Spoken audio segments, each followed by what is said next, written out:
नहमदुहु व नुसल्ली अला रसूलिहिल करीम, अम्मा बाद फ़ौज़ु बिल्लाहि मिनश शैतानिर रजीम, बिस्मिल्लाहिर्रहमानिर रहीम। उम्मीद करती हूँ आप ईमान और सेहत की बेहतरीन हालतों में होंगे, अल्हम्दुलिल्लाह। आज मैं जिस टॉपिक पे बात करना चाहूँगी वो है कि शैतान किस तरह इंसान पे हमला करता है, हमें शैतान के हमलों से किस तरह से बचना है, या अगर हम उसके ट्रैप में आ भी गए हैं तो किस तरह से हम वापस उस रास्ते पे जा सकते हैं जो अल्लाह का रास्ता है। तो स्टार्ट करते हैं। फर्स्ट ऑफ ऑल, शैतान किसी भी इंसान पे हमला करने से पहले उसके ईमान का लेवल चेक करता है और उसके ईमान के लेवल के बेस पे उसे अटैक करता है। शैतान की अटैक करने का सबसे पहला जो तरीका है वो इंसान में सुस्ती पैदा करना।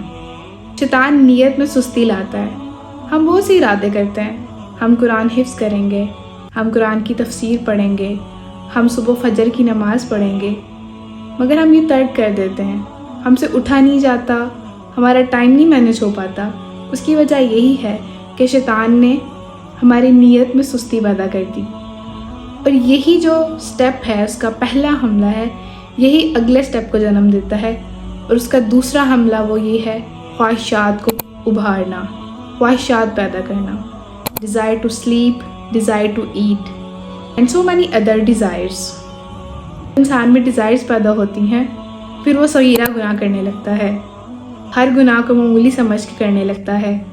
झूठ बोलना, कोई चीज़ छुपा लेना, सुनते छोड़ देना, फ़र्ज़ कभी अदा कर लिए कभी नहीं किए। और फिर जब इंसान एक गुनाह पे कंसिस्टेंसी दिखाता है तो वो कबीरा बन जाते हैं। और शैतान का यही चौथा हमला है कि वो उसे कबीरा गुनाह पे लगा देता है। डिज़ायर ऑफ लस्ट, इंसान की लस्ट को उभारता है। इंसान जिना या वालिदैन की नाफरमानी, इस तरह के कबीरा गुनाह में मुब्तला हो जाता है। वालिदैन के साथ बदतमीज़ी, नाफरमानी, आपको क्या है, आप तो हर वक्त डांटती रहती हैं, आप तो हर वक्त ये कहती रहती हैं, इस तरह के अलकाबात हमारे मुंह से निकलते रहते हैं। शैतान ने भी ईमान से कुफर का रास्ता इख्तियार किया। उसे पता है कि किस तरह से स्लोली एंड ग्रेजुअली इंसान को इस रास्ते पर लाना है, नाफरमानी का रास्ता। और एक मोमिन को क्या इरादा करना चाहिए? I have to spend my life being alert from the footsteps of शैतान। एक मोमिन फ़ौरन अपना मुहासबा करता है कि कहीं ये शैतानी हमला तो नहीं था। शैतान ने उम्मत मुहम्मदिया के लिए नाफरमानी को डेकोरेट कर दिया है, नाफरमानी को संवार दिया है, इसलिए हम बिल्कुल भी तंगी और मुश्किल महसूस नहीं करते नाफरमानी करने में, वो अल्लाह ताला की हो या हमारे पेरेंट्स की हो। मगर शैतान कहता है इस्तग़फ़ार ने मेरी कमर तोड़ दी। तो अब चलते हैं उस हल की तरफ कि हम किस तरह से शैतान के ट्रैप से बच के अल्लाह ताला तक वापस पहुंच सकते हैं। वो है इस्तग़फ़ार, द पावर ऑफ इस्तग़फ़ार। हम शैतान से ज़्यादा पावरफुल हैं बिकॉज वी हैव दिस ज़िक्र, वी हैव मोर पावरफुल ज़िक्र, इस्तग़फ़ार। और इस्तग़फ़ार हमने करना किस तरह से है? कॉन्शियसली, ये सोचते हुए कि हम वाकई अल्लाह ताला के हुज़ूर अपनी गलतियों की माफ़ी मांग रहे हैं।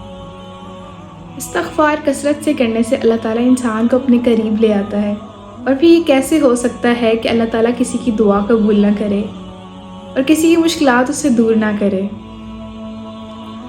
अगर हमने ये कोशिश ना की तो हम कभी भी अल्लाह ताला को अपने करीब महसूस नहीं कर पाएंगे और ना ही शैतान के हमलों को जान पाएंगे।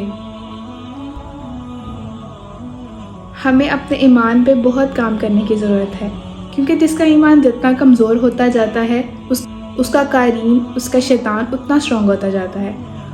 और जिसका कारीन इतना स्ट्रॉन्ग हो जाए, वो कैसे इमेजिन कर सकता है कि वो अल्लाह ताला को अपने करीब महसूस कर सके। और शैतान के जो वसवसे हैं उसका शिकार बन जाता है। What we need to do right now is repent in front of Allah. अल्लाह ताला डेफिनेटली हमें माफ़ करेंगे इंशाअल्लाह। उम्मीद करती हूँ आपको मेरी ये छोटी सी गुफ्तगू पसंद आई होगी। मज़ीद वीडियोस के लिए सब्सक्राइब दिस चैनल। अल्लाह हाफिज़।